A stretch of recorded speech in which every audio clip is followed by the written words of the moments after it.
Hi guys, and welcome to a new video on my channel. Today I'm going to be speaking about EA Access, which is available on Xbox One and PC currently.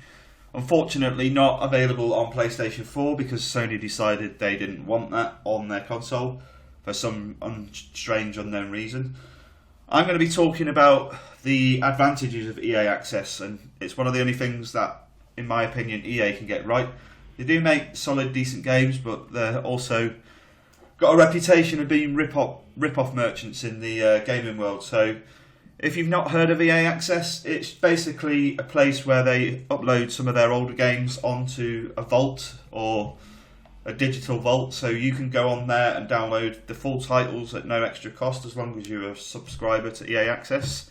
The current pricing of EA Access is $3.99 a month, English money, £3.99 a month or £19.99 a year.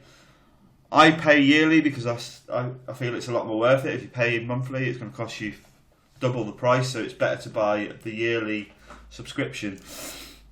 And that entitles you to all the Vault games, which I'll show you in a minute. Any EA games that come out on the market, any new EA titles you can play for 5 or 6 days before the game actually comes out. You get 10 hours to play the game. So Unravel came out today, but I've been able to play it 4 or 5 days ago for 10 hours at no extra cost.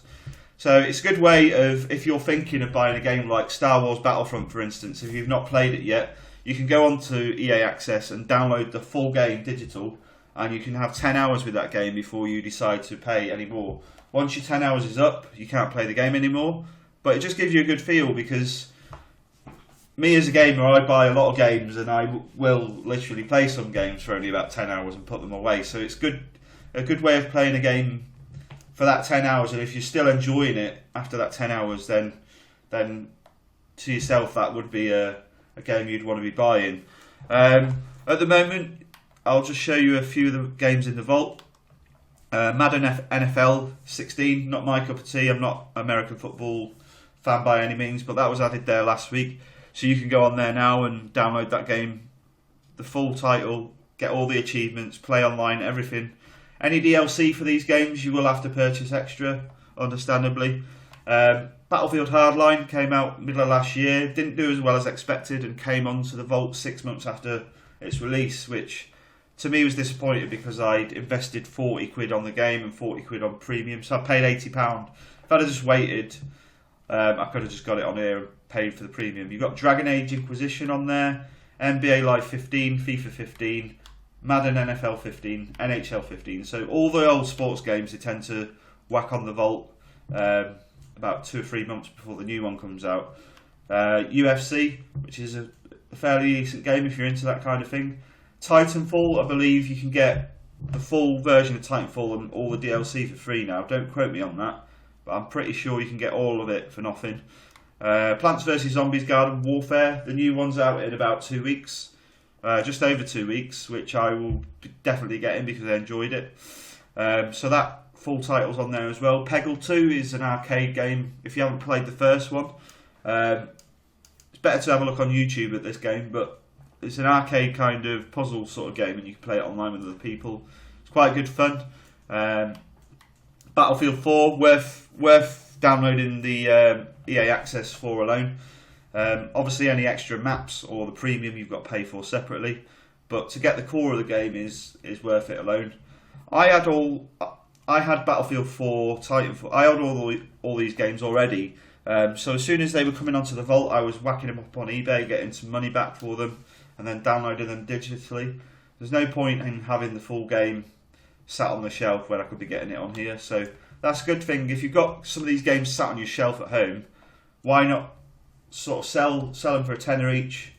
I know you'd be losing a bit of value, or if you'd rather have a physical copy just still on your shelf in your collection, that's fine. But if you could sell 3 or 4 games and get yourself another game on top of it and get the games on here, it's a win-win situation really.